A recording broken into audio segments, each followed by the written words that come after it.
اس یزید کی طرفداری کرتے ہو جس کے بارے میں تم کہتے ہو کہ اس کو برا نہیں کہنا چاہیے، اس پہ لعنت نہیں کرنی چاہیے، کیا پتہ مرتے ہوئے وہ توبہ کر کے مرا ہو، کیا پتہ تم کہتے ہو جس کا کیا پتہ نہیں ہے اس کی بات کیوں نہیں کرتے جس کا پتہ ہے؟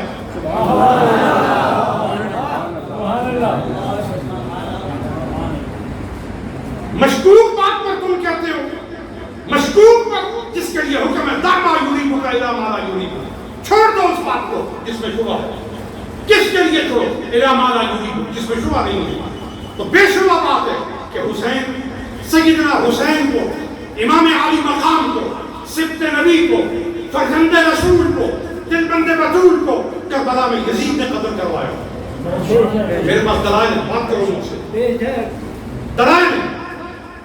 میں اگر تمہارے منہ پہ وہ خط ماروں اٹھا کے جو خط یزید نے عبید اللہ بن زیاد کو لکھا ہے، اپنے گورنر کو لکھا ہے، اور اس نے لکھا ہے کہ میں نے تمہیں حسین کے قتل پر متعین کیا، تم نے مجھے خوش کیا، اب میں چاہتا ہوں مدینے پر حملہ کرنے کے لیے جو فوج جا رہی ہے اس کی قیادت بھی تم کرو۔ اس نے کہا اے یزید، میں ایک دفعہ میرے کہنے پر جو لعنت اپنے گلے میں ڈال چکا ہوں، اب دوبارہ مدینے پر حملہ کر کے میں وہ لعنت بھی اپنے گلے نہیں ڈالنا چاہتا۔ اس خط کا کیا جواب ہے تمہارے پاس؟ اور اگر تم کہو یہ تاریخ ہے، ہم تاریخ پر اعتبار نہیں کرتے، تو پھر میں کہتا ہوں یزید بھی کون سی حدیث میں ہے؟ بتاؤ۔ حضرت عثمان کے دور میں پیدا ہوا ہے، حدیث کا دور تو مکمل ہو چکا، یہ تو تاریخ کا آدمی ہے۔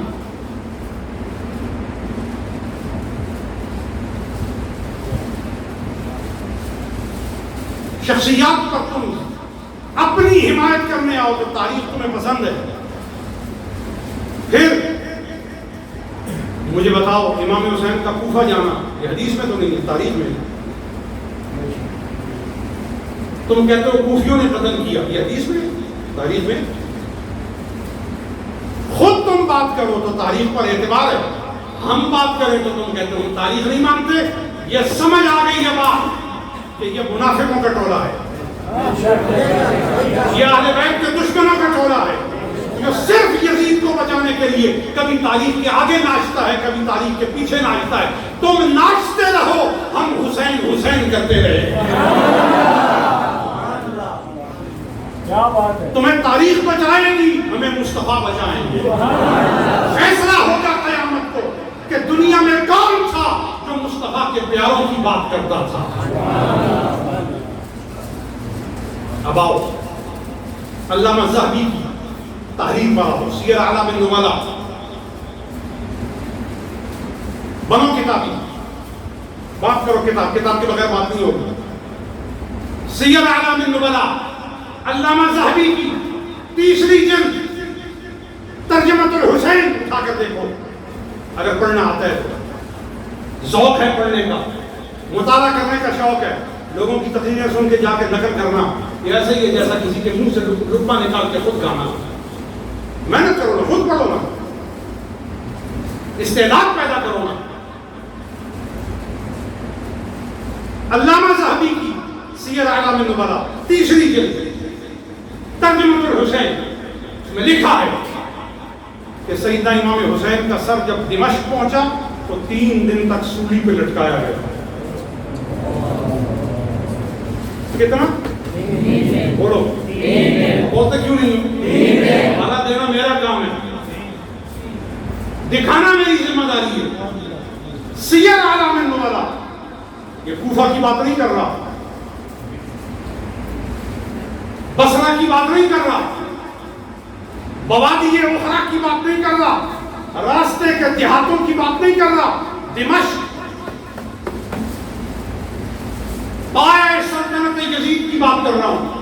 حسین ابن علی کا سر دمشق میں پہنچا، علامہ ذہبی نے سیر میں لکھا ہے 3 دن تک سر حسین سولی دیا گیا۔ کیا جواب ہے؟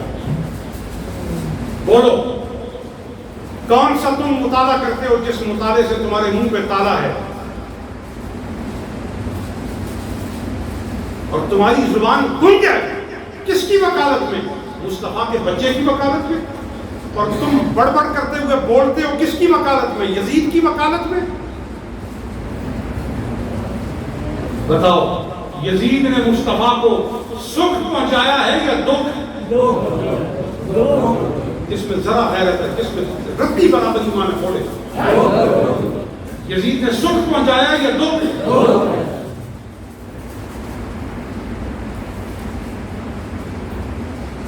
اور جو حضور کو دکھ پہنچائے تم اس کے حامی بنو، تم اس کے طرفدار بنو، تو کھل کر کیوں نہیں کہتے کہ مجھے مصطفیٰ پسند نہیں؟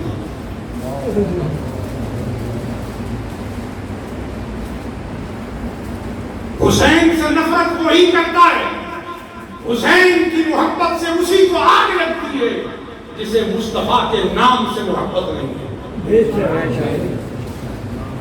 حضور جسے کندھوں پر اٹھائیں، حضور سفر کے دوران اونٹ پر سفر فرما رہے ہیں، صحابہ کا لشکر ایسا کسی جگہ تشریف لے جا رہے ہیں، حسین ابن علی اپنی ماں زہرا بتول کے ساتھ سواری پر ہیں.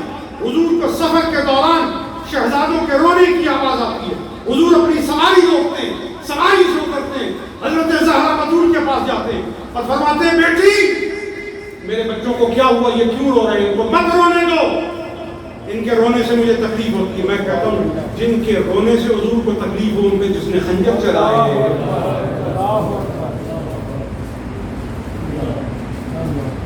تو بدبختو اپنے بچوں کو ہی سوچ لو، تمہارے بچوں کے ساتھ کوئی ظلم کرے، تمہارے بچوں کے ساتھ کوئی زیادتی کرے، تمہارے بچوں کے ساتھ کوئی بے دردی کا سلوک کرے، تمہارا اس کے لیے کیا رویہ ہے؟ اگر اپنے بچوں کے لیے تم فیصلہ کرنے کو تیار ہو تو مصطفیٰ کے بچوں کے بارے میں فیصلہ کرنے میں تمہیں کیا تکلیف ہے؟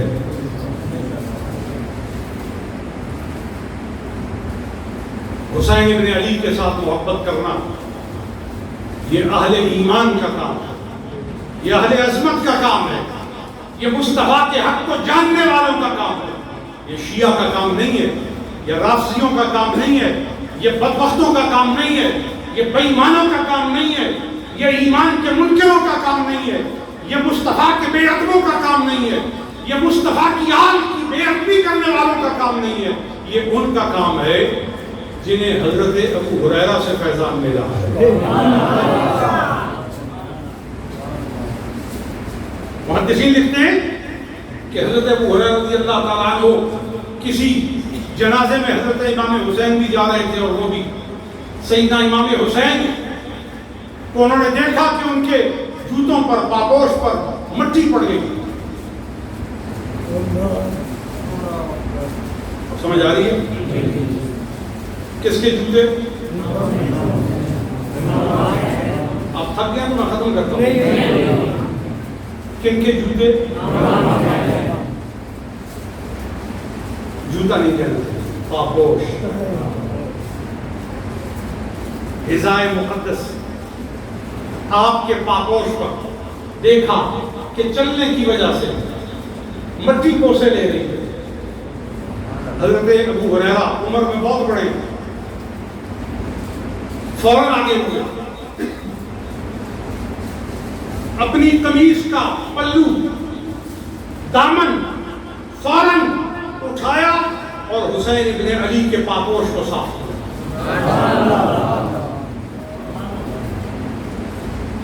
میں نے ٹارزن کی کہانیاں نہیں کبھی سنائی، محدث کا بیٹا ہوں میں، اور کبھی کسی کی تقریر سن کے چوری نہیں کی. میں نے اپنا مطالعہ کر کے اپنی ذمہ داری سے بات کر رہا ہوں. جو بات میں کر رہا ہوں اس کو ثابت کرنے کی ذمہ داری بھی میری ہے.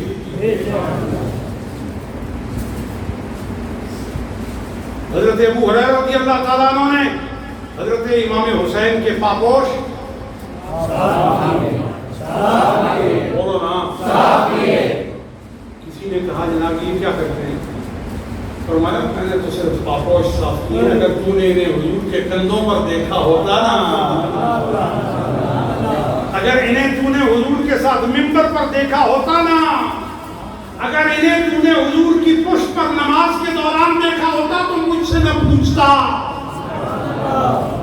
میں نے تو قمیص ہی لگائی ہے، اگر تو دیکھ لیتا تو ان کو اپنے سر پر بٹھاتا.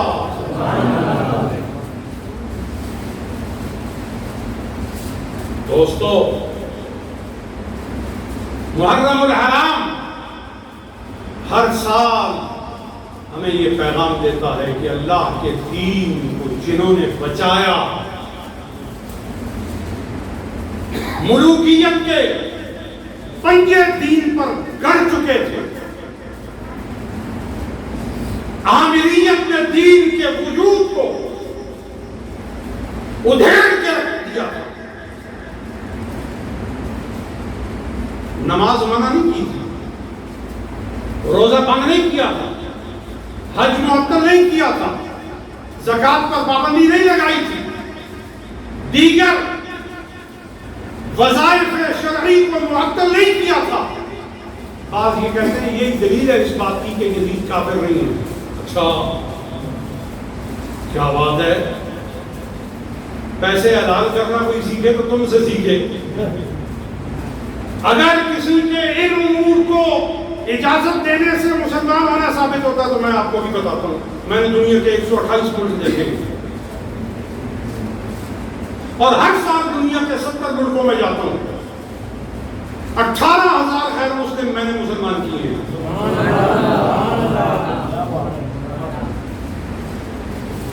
میں آپ کو بھی بتاتا ہوں، ہر سال میں امریکہ جاتا ہوں، امریکہ میں نماز پر پابندی نہیں، مسجد بنانے پر پابندی نہیں، میلاد کا جلوس کرنے پر پابندی نہیں، محرم کی محفل کرنے پر پابندی نہیں، زکوٰۃ دینے پر پابندی نہیں، وہاں سے حج پر آنے پہ پابندی نہیں، بلکہ وہاں سے حج پر آئیں تو آپ کو سعودیہ میں زیادہ اچھی رہائش ملتی ہے، زیادہ سہولتیں ملتی ہیں کہ یہ امریکہ سے حاجی آئے ہیں۔ آپ کے پاکستان سے جو جاتے ہیں، میرا خیال ہے کوئی پکڑ دکڑ کا خوف ہے۔ اچھا اب مجھے بتاؤ، جب امریکہ میں ان تمام چیزوں کی اجازت ہے اور میں خود ہر سال جاتا ہوں، اس سے بڑے جلسے ہوتے ہیں، بڑی دیر تک ہم جلسے کرتے ہیں، کوئی تکلیف نہیں، کوئی مسئلہ نہیں۔ یہاں تو آپ پھر جلسہ کریں تو پولیس سے پوچھتے ہیں کہ ہم جلسہ کریں نہ کریں، وہ ہمیں NOC دیتے ہیں۔ میں آپ کو بتاتا ہوں، برطانیہ میں جلسہ کریں، امریکہ میں جلسہ کریں، کوئی NOC نہیں، آپ کو آزادی ہے۔ سبحان اللہ والی بات کوئی نہیں ہے یہ، لیکن ایک بات آپ کو بتا رہا ہوں، وہاں آپ کو آزادی ہے، فریڈم ہے۔ اب آپ ان جلسوں کی آزادی، نماز کی آزادی، زکوٰۃ کی آزادی، حج کی آزادی، مسجد بنانے کی آزادی، مدرسہ بنانے کی آزادی، یہ کپڑے پہن کے وہاں پھرنے کی آزادی، اس پگڑی کے ساتھ وہاں پھرنے کی آزادی، آپ کہہ سکتے ہیں کہ وہاں حکومت مسلمانوں کی ہے؟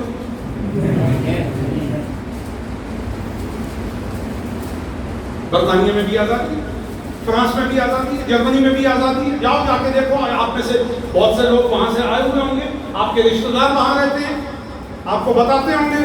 یونان میں جائیں، میں آپ کو بتا رہا ہوں، برطانیہ سے لے کے یونان تک سارے یورپ میں ہر سال میں جاتا ہوں، انگنت میرے اجتماعات ہوتے ہیں، کوئی پابندی نہیں، کوئی قبضہ نہیں، کوئی مسئلہ نہیں، کوئی پریشانی نہیں، بڑے اطمینان سے، بڑی سیکورٹی کے ساتھ، کوئی بندہ آپ کو پریشان نہیں کرتا۔ تو آپ کیا کہہ سکتے ہیں کہ یہ اسلامی حکومت ہے؟ پتہ چلا کہ ان وظائف دینیہ کے بجا لانے کی آزادی سے اسلامی حکومت کا پتہ نہیں چلتا۔ اسلامی حکومت کا پتہ تب چلے گا کہ جب حکومت کے محکموں میں صدق صدیق اکبر ہو، عدل فاروق اعظم ہو، حیاء عثمان غنی ہو، علم حیدر کرار ہو، تقوی حسن مجتبیٰ ہو، طریقہ مصطفیٰ ہو، خلافت راشدہ ہو، قرآن کا قانون ہو، سنت کا طریقہ ہو، سب میں حیا ہو، عدل و انصاف کا بول بالا ہو، مصطفیٰ کے طریقے کی سربلندی کی ضمانت موجود ہو، تو تب کہا جائے گا کہ مصطفیٰ کا طریقہ ہے اور اسلامی نظام نافذ کیا گیا ہے۔ ورنہ جگ بہت اچھا ہے اور بیچ میں بھرا ہوا کچھ اور ہے کہ نہیں؟ چلو بارنا آخر اتنے ہی آپ شو زندگی ایک ہی والی آپ شو کم از کم فرشتے کے لکھ لمن کے نے اللہ رسول کے نظام کی حمایت کی۔ بتاؤ یہ سارا نظام ادھر ادھر جتنا چل رہا ہے یہ گند ہے کہ نہیں؟ میں ووٹ مانگنے کے لیے نہیں آیا، میں الیکشن میں کھڑا ہونے کا پروگرام ہے۔ ادھر وہ کھڑا ہو جو مصطفیٰ کے دربار میں کھڑا ہونے کی اجازت نہ رکھتا ہو۔ جو مدینہ میں جانے کی اجازت نہ رکھتا ہو وہ پھر ادھر جائے.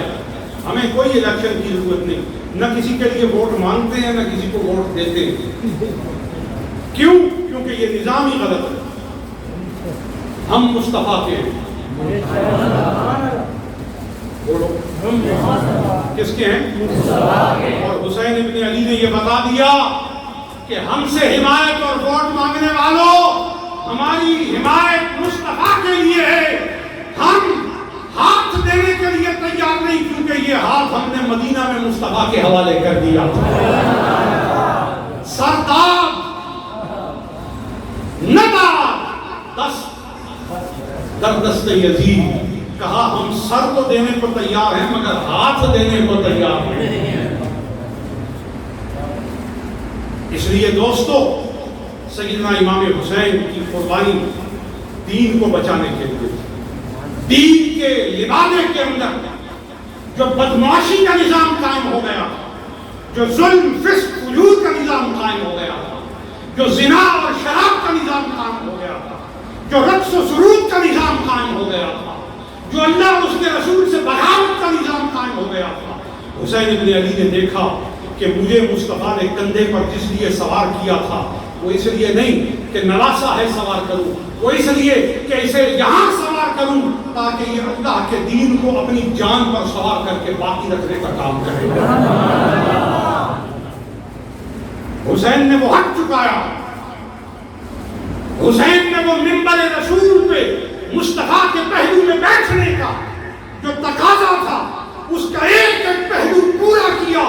جب نیزے کی انی پر قرآن کی تلاوت شروع کی تو پتا چلا جن دو کو مصطفیٰ نے چھوڑا تھا وہ نیزے پر بھی ایک ہیں. اس واسطے سید پور والوں, بہت لمبی بات ہے, میں نے تو تہیہ کیا تھا 11 بجے اجازت دے دوں گا, لیکن یہ آپ کی محبت ہے 12 بج رہے ہیں. لیکن آپ کو میں یہ مبارک دیتا ہوں کہ سید پور والے بڑے خوش قسمت ہیں کہ آج حضور توجہ فرما رہے ہیں اور دیکھ رہے ہیں کہ میرے شہزادے کے ساتھ یہ سارے وفا کرنے والے ہیں.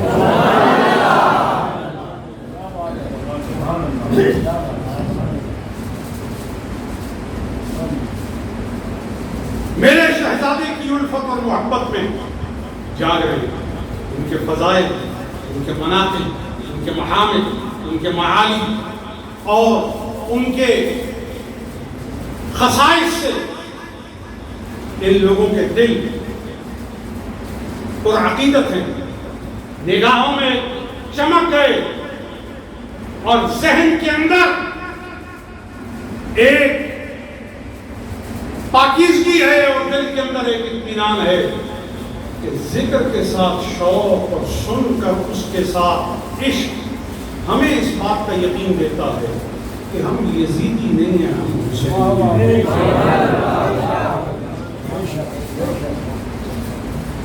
ہم اندھیرے میں چلنے والے قافلے کے ساتھی نہیں ہیں, ہم رخ زیبائے مصطفیٰ کی روشنی میں چلتے ہوئے جنت کو جانے والوں میں ہیں. آپ کو مبارک. سادات کرام یہاں تشریف فرما ہیں, مشائخ تشریف فرما ہیں, حضرات علماء تشریف فرما ہیں. یہ وہ لوگ ہیں کہ جن کی موجودگی کا فائدہ اٹھاتے ہوئے آپ احباب کو بس آخری بات کہہ کے اجازت چاہتا ہوں. سیدنا حضرت امام حسین حضور کے جگر کے ٹکڑے ہیں اور حضور کی بیٹی کے بیٹے ہیں, اور حضور ان کو سودا کرتے تھے.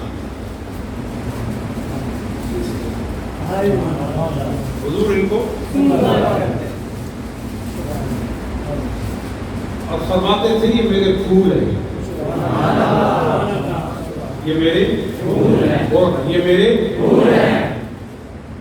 اور قرآن نے جب حضور کے شہزادے فوت ہو گئے, حضرت سیدہ خدیجہ الکبریٰ کے بطن سے شہزادے فوت ہو گئے, تو عاص بن وائل نے حضور کو بے اولاد ہونے کا طعنہ دیا, ابتر ہونے کا طعنہ دیا. تو اللہ نے اس طعنہ کا جواب دیا اور سورہ کوثر اتاری، فرمایا انا اعطیناک الکوثر، حبیب ہم نے آپ کو کوثر عطا کیا۔ کوثر فوعل کے وزن پہ آتا ہے اور اس کا معنی ہے کثرت کی کثرت، خیر کثیر۔ اور ایک معنی اس کا یہ ہے کہ نماز۔ کوثر کے معنی کے تعین میں مفسرین نے 16 اقوال نقل کیے۔ کتنے؟ 16 اقوال۔ تفسیر بغوی دیکھ لیں، تفسیر ابن کثیر دیکھ لیں، تفسیر ابن عاشور دیکھ لیں، تفسیر روح المعانی دیکھ لیں، تفسیر مظہری دیکھ لیں، اور تفسیر روح البیان دیکھ لیں، تفسیر جوہری دیکھ لیں، تفسیر در المندود دیکھ لیں، اور اس کے بعد آپ تفسیر حاشیہ قونوی دیکھ لیں، حاشیۃ الشہاب دیکھ لیں، تفسیر بیضاوی دیکھ لیں۔ ان تمام تفاسیر میں 16 اقوال اس کے ذیل میں مختلف مفسرین کرام نے نقل فرمائے ہیں، اور ان اقاویل میں یہ تمام اقوال آتے ہیں کہ شریعت کے جو احکام ہیں، وظائف ہیں، نماز ہے، عبادات ہے، اذان ہے، اور ذکر الہی ہے، تسبیح ہے، تحمید ہے، یہ تمام کا تمام کوثر کے معنی میں ہے۔ اور ایک معنی یہ بھی لکھا گیا ہے کہ کوثر کا ایک معنی یہ ہے کہ جنت میں ایک نہر ہے، نہر موعود، جس کا اللہ نے وعدہ کیا، اور اس نہر کے کناروں پر جو پیالے ہیں، نہیں جس کو وہ پیالہ چاہیے اور اس نہر سے پانی چاہیے، وہ سبحان اللہ کہتے ہیں۔ حضور فرماتے ہیں یہ نہر ہے جس کا مجھ سے میرے رب نے وعدہ کیا، اور پانی اس کا بہت شفاف ہے۔ جب جنت کی نہر ہے، ادھر آپ کی چکوال کی نہر اور اس کا پانی کتنا شفاف، میٹھا اور ٹھنڈا ہے، میں پوچھتا ہوں کہ جنت کی نہر ہوگی، اور پھر ان نہروں میں وہ نہر جو رب نے میرے اپنے حبیب کو عطا کی ہے، کیسی نہر ہوگی، کیا شان ہوگی، کیا لذت ہوگی، کیا مٹھاس ہوگی، کیا اثر ہوگا، طبیعتوں پر اس کی کیا فرحت سامانی ہوگی، اور اس کے اندر کیا برکتیں ہوں گی۔ زبانیں عاجز ہیں اس کے اوصاف اور عظمت بیان کرنے سے۔ حضور فرماتے ہیں یہ وہ نہر ہے، اور اس نہر کے اردا گرد جو پیالے رکھے ہیں ان کی تعداد آسمان کے ستارے، جتنے ستارے اتنے پیالے، اور وہ پیالے حضور بھر بھر کر قیامت کو اپنے امتیوں کو پلائیں گے۔ اسی لیے کہتے ہیں نا ساقی کوثر، کیا کہتے ہیں؟ بولیے، ساقی کوثر۔ تو سید عالم صلی اللہ علیہ وآلہ وسلم کے اس کوثر کی نہر پر جہاں حضور اپنی امت کو بھر بھر کر پیالے پلا رہے ہوں گے، وہاں مولا علی بھی آپ کے ساتھ ہوں گے، وہاں حسنین کریمین بھی آپ کے ساتھ ہوں گے۔ کہو سبحان اللہ۔ ایک معنی اس کا یہ ہے، اور آخری معنی اس کا یہ ہے، مفسرین نے یہ بھی لکھا ہے کہ کوثر سے مراد حضور کی اولاد لی گئی۔ فرمایا حبیب تیری اولاد کو بمانا کوثر کیا ہے کہ قیامت تک کافر تجھے طعنہ دیتے ہیں تیری نسل ختم ہو گئی، ہم علی کی پشت سے اور فاطمہ کی صدف سے تیری اولاد چلائیں گے اور پوری دنیا میں تیری نسل کو پھیلا دیں گے۔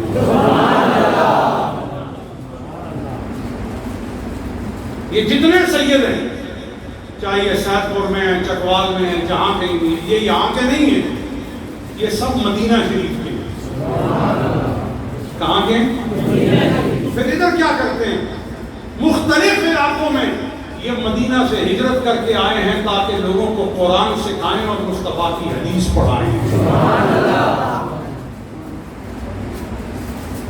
یہ قرآن و سنت کے وارث ہیں، علم مصطفیٰ کے وارث ہیں، نور مصطفیٰ کے وارث ہیں، فیضان مصطفیٰ کے وارث ہیں، اور جو کوئی ان کے در پر آ جائے، ان سے مل لے، ان سے ہاتھ ملا لے، ان کے ہاتھ کو بوسہ دے لے، ہاں سید ہو، سید النسب، جمعرات کا نہ ہو، آدھے راستے کا نہ ہو، کہ پہلے نعت خان بنا، پھر اس کے بعد مولوی صاحب، پھر اس کے بعد پیر صاحب، پھر شاہ جی، پھر سید صاحب.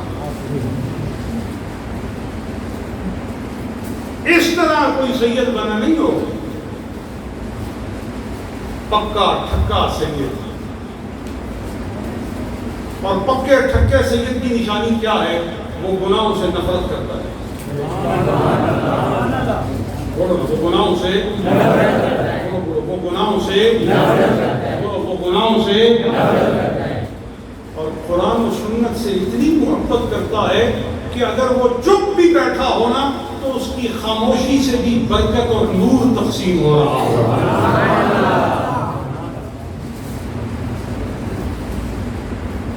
ایک صحابی ہیں، وہ حضرت علی کا وصف کرتے ہیں.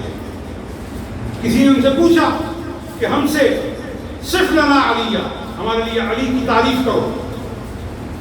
کیف وجدتہ، آپ نے ان کو کیف وجدتہ، آپ نے ان کو کیسا پایا؟ تو کہتے ہیں ہم نے علی کو ایسا پایا کہ جب وہ بولتے تھے تو علم کا ٹھاٹھے مار کر سنتے. جب ان سے کوئی سوال کرتا تھا تو جواب میں دلائل کے انبار لگا دیتے تھے.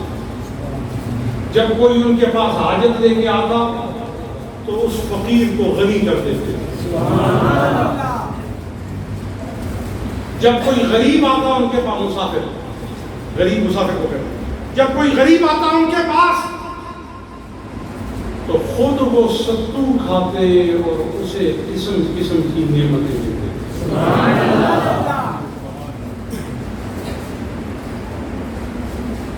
دن بھر وہ مخلوق کی خدمت کرتے تھے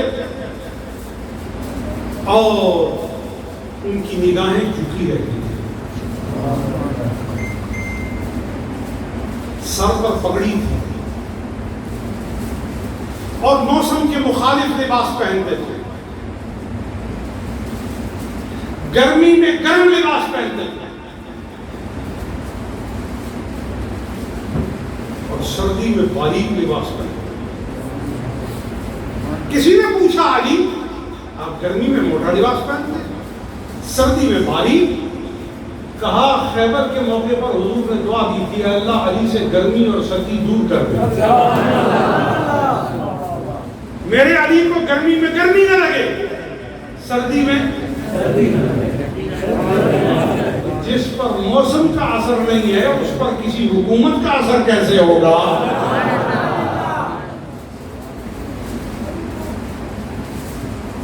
کہا جب رات ہوتی تو علی محراب میں آ جاتے اور محراب میں آ کے نفل پڑھتے، پاؤں سوکھ جاتے، بدن کانپنے لگتا، آواز تھرا جاتی، داڑھی آنسوؤں سے بھر جاتی، اللہ سے مناجات. ساری رات روتے، رو رو کر اس طرح تڑپتے کہ علی کو محراب میں کوئی رات تڑپتا دیکھ لیتا تو ایسا لگتا جیسے کسی کو بچھو نے کاٹ لیا. اس طرح خوف الہی میں روتے، مناجات میں روتے، اللہ سے ملاقات کی تیاری میں روتے. یہ سلطان الاولیاء ہے، یہ سید الاولیاء ہے، یہ مصطفیٰ کے بھائی ہیں، یہ صحابہ میں بے مثال ہیں، یہ کاتب وحی ہیں، یہ چوتھے خلیفہ ہیں، یہ مصطفیٰ کے خطیب و وصی ہیں، یہ مصطفیٰ کے خط لکھتے ہیں، یہ مصطفیٰ کے وصیے لکھتے ہیں، یہ مصطفیٰ کی طبیعت جانتے ہیں، یہ قرآن کی ایک ایک آیت کے اترنے کو جانتے ہیں کہ پہاڑ پر اتری یا میدان میں اتری، سواری پر اتری یا پیدل چلتے ہوئے اتری. قرآن کو جانتے ہیں، سمجھتے ہیں، قرآن کا علم رکھتے ہیں اور قرآن اتنا پڑھتے ہیں، اتنا پڑھتے ہیں، اتنا پڑھتے ہیں، اتنا پڑھتے ہیں کہ محدثین کہتے ہیں رکعت میں پاؤں ڈالتے ہوئے الحمد شروع کرتے ہیں، دوسری رکعت میں پاؤں جانے سے پہلے والناس کا قرآن مکمل ہو جاتا ہے. ناطق قرآن.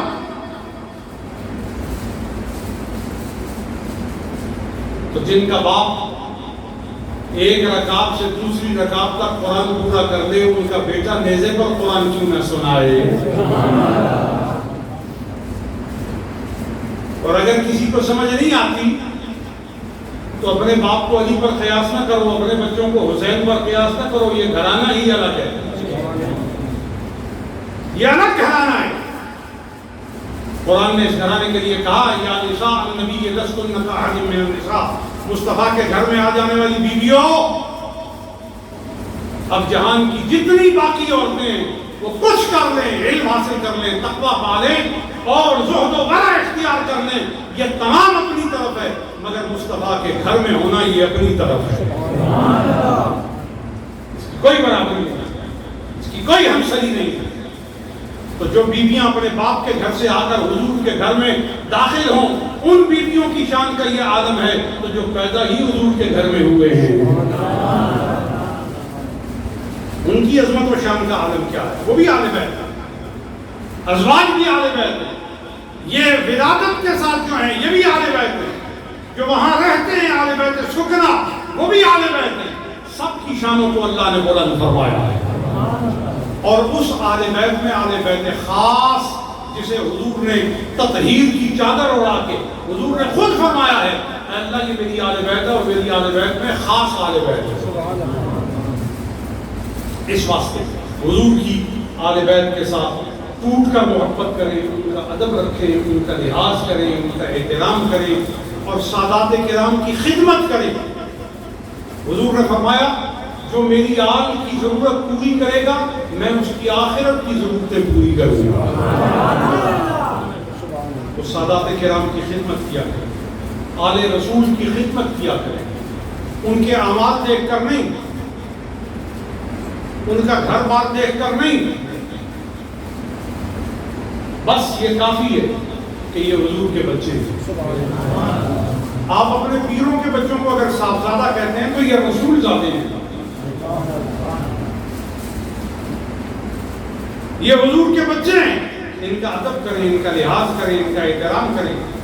اور ہم حنفی ہیں، امام اعظم ابو حنیفہ آپ کے دارالحدیث میں، آپ کے دارالفقہ میں ایک سید بچہ گیند کھیلتا ہوا آ جاتا تھا، جب دروازے کے سامنے آتا تو آپ حدیث اور فقہ پڑھا رہے ہوتے کھڑے ہو جاتے، اور جب بچہ سامنے سے ہٹ جاتا پھر بیٹھ جاتے۔ اس طرح کئی بار ہوا تو طلباء نے خدمت میں عرض کی، صاحبین نے عرض کی، قاضی ابو یوسف صاحب نے، امام محمد صاحب نے عرض کی، محمد حسن شیبانی عرض کی کہ حضور آپ بار بار کھڑے ہوتے ہیں، بار بار بیٹھتے ہیں، تو کوئی عارضہ ہے؟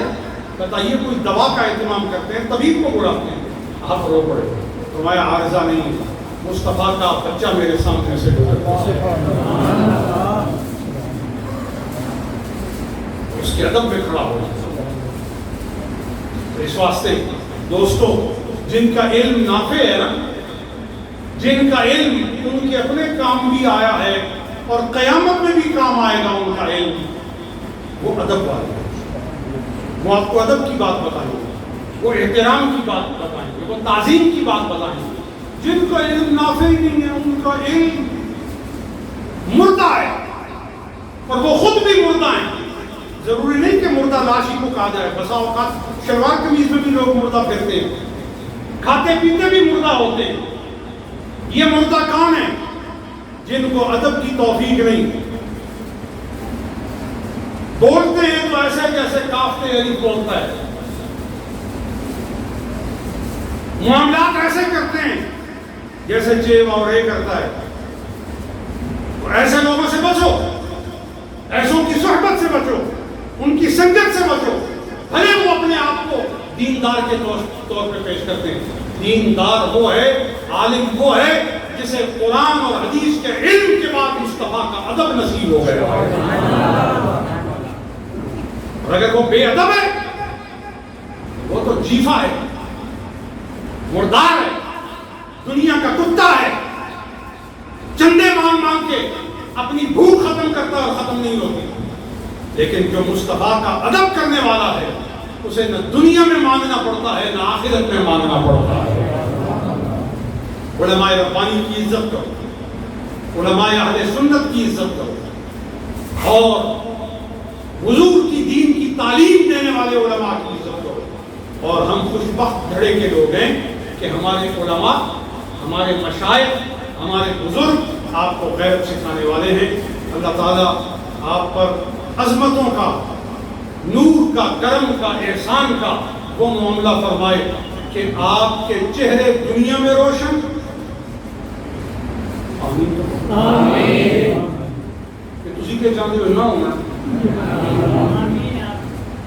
میری یہ دعا ہے کہ آج کی اس نورانی محفل کا صدقہ اللہ ہمارے چہرے دنیا میں روشن، آمین، دل ہدایت سے بھرپور، آمین، آخرت کی جنت میں داخلے کی خبر سے مسرور، آمین، اور بے ادبوں سے ادھر بھی اور آخرت میں بھی مفرور، آمین، اور ہمارے بچے بھی خیر و سعادت کے ساتھ رہیں مقبول، آمین،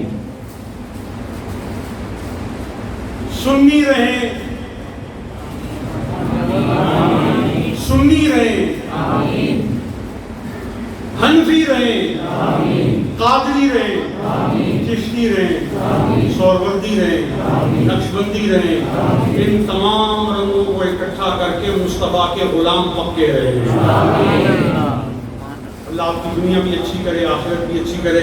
میں نے خود بہت وقت لے لیا کیونکہ یہ بس آپ کا ذوق تھا. دیکھیں مقرر خود تقریر نہیں کر سکتا. سامنے سننے والے ہی اگر سو رہے ہو، انہیں بھی ذوق شوق نہ ہو، تو بولنے والا بھی کہتا ہے کھاتا پورا کرو. لیکن ادھر آ کے میں ہر بار آتا ہوں، یقین جانیے سیف پور جب بھی آتا ہوں تو آپ لوگوں کو دیکھ کر سن کر آپ کے جو جوابات ہوتے ہیں اور شرکت ہوتی ہے اس سے دیکھ کے پتہ چلتا ہے یہ صرف بیٹھنے والے نہیں ہیں، یہ حضور پر قربان ہونے والے لوگ ہیں. اللہ آپ کو سلامت رکھے، اپنی برکتوں سے مالا مال فرمائے. میں اجازت چاہتا ہوں کیونکہ حضرات سادات کرام بھی تشریف فرما ہیں اور نعت خوان بھی تشریف فرما ہیں. پیشکش کرنے والے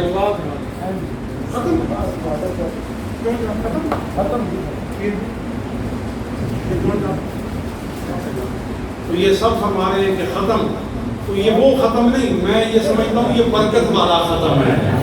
تو اللہ آپ کو سلامت رکھے. دعا کر لیجیے.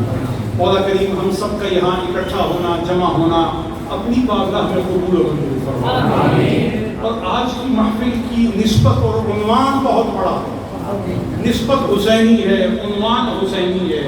اے اللہ اس عنوان کا صدقہ ہمیں بخش دے، ہماری ہدایت کے خزانے میں اضافہ کر دے، ہمارے قدم اپنے راستے پر جما دے، ہمارے اعمال اپنے حبیب کی سنتوں کے رنگ میں رنگ دے، ہمارے چہروں پر اپنے حبیب کا جمال عطا کر دے. اے اللہ ہمارے بچے نیک کر دے، اور ہمارے بچے ویسے ہی ہو جائیں جن کا مال محفوظ کرنے کے لیے تو نے خضر و موسیٰ بھیجے تھے، کہ ان کا مال لٹا نہیں، ان کے حقوق لٹے نہیں. اے اللہ ہمارے بچے بھی ایسی ضمانت والے ہو جائیں. اے اللہ ہمارے بچے حرم کی زیارت حاجی اور عمرے کی نیت کے ساتھ جانے والوں کے طور پہ کرنے والے ہو جائیں. اے اللہ ہمارے بچے حرمین طیبین طاہرین کی برکتیں پانے والے ہوں. ہمارے بچوں میں کوئی گمراہ نہ ہو. سب کا پروگرام نہیں. اللہ ہمارے بچوں میں کوئی گمراہ نہ ہو، کوئی شیعہ نہ ہو، کوئی وہابی نہ ہو، کوئی دیوبندی نہ ہو، کوئی نیچری نہ ہو، کوئی تکفیری نہ ہو، کوئی خارجی نہ ہو، کوئی ناسبی نہ ہو، کوئی علی کا دشمن نہ ہو، کوئی ابو بکر صدیق کا دشمن نہ ہو، کوئی آل بیت رسول کا دشمن نہ ہو، کوئی اصحاب رسول کا دشمن نہ ہو، کوئی محبوبان خدا کا دشمن نہ ہو. قربان ہونے والے ہوں، نثار ہونے والے ہوں، مسجدوں کو آباد کرنے والے ہوں، نمازیں پڑھنے والے ہوں، تہجد پڑھنے والے ہوں، قرآن پڑھنے والے ہوں، سنت پر عمل کرنے والے ہوں. اے اللہ ہماری نسلیں بچاؤ، ہم پر اپنا کرم فرما، رزق میں اضافہ فرما. جتنے سادات کرام تشریف لائے ہیں مولا کریم ان کی کرامتوں میں اضافہ فرما، ان کے خاندان کی بزرگیوں کی اور شانیں بڑھا دے، ان کے بچوں میں وہی شانیں، برکتیں، نور، عزت، معافیاں زیادہ سے زیادہ فرما۔ ان کے بچے قرآن کے وارث ہو جائیں، حدیث کے وارث ہو جائیں، مولا علی کے وارث ہو جائیں، امام حسن کے وارث ہو جائیں، امام حسین کے وارث ہو جائیں، مصلی رسول کے وارث ہو جائیں، ممبر رسول کے وارث ہو جائیں۔ اے اللہ ہم پہ کرم فرما، ہم پہ احسان فرما، اپنی مہربانی فرما۔ اسحاق کے والد صاحب ان کی بخشش کے لیے دعا کرتا ہوں، ان کو فردوس بری میں اعلیٰ مقام عطا فرما۔ وہ حضرت محدث ہزاروی کے مرید تھے، قادری محمودی تھے، اے اللہ تو ان کی مغفرت فرما۔ باقی بھی جتنے ان کے خاندان والوں کے لیے یہ دعا چاہتے ہیں، اور یہ جتنے آئے بیٹھے ہیں سارے ان کے خاندان میں سے، ددیال میں سے،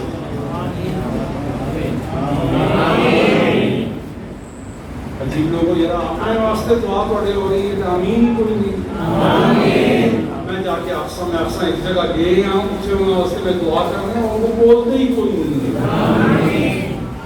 اے اللہ ان کے ددیال میں، ننیال میں، سسرال میں، جتنے فوت ہو سب کی بخشش فرما، ہماری بھی بخشش فرما، ان کی بھی بخشش فرما، اور سب کو اپنی رحمتوں برکتوں سے مالا مال فرما۔ آج کے اس پروگرام میں جن لوگوں نے حصہ لیا، پیسہ خرچ کیا، زبانی شامل ہوئے، وقتی شامل ہوئے، عملی شامل ہوئے، دامیں، درہمیں، قدمیں، سخنیں، کتابیں، جس طرح کوئی شامل ہوا، اے اللہ اس کے مال میں، عزت میں، آبرو میں، ایمان میں برکت برکت برکت برکت برکت فرما، اور اپنی مہربانیوں سے ہم سب سے خاص معاملہ کر کے ہم سے دنیا اور آخرت میں راضی ہو۔ صلی اللہ علیہ سیدنا مولانا محمد وعلی آلہ وصحبہ اجمعین برحمتک یا ارحم الراحمین۔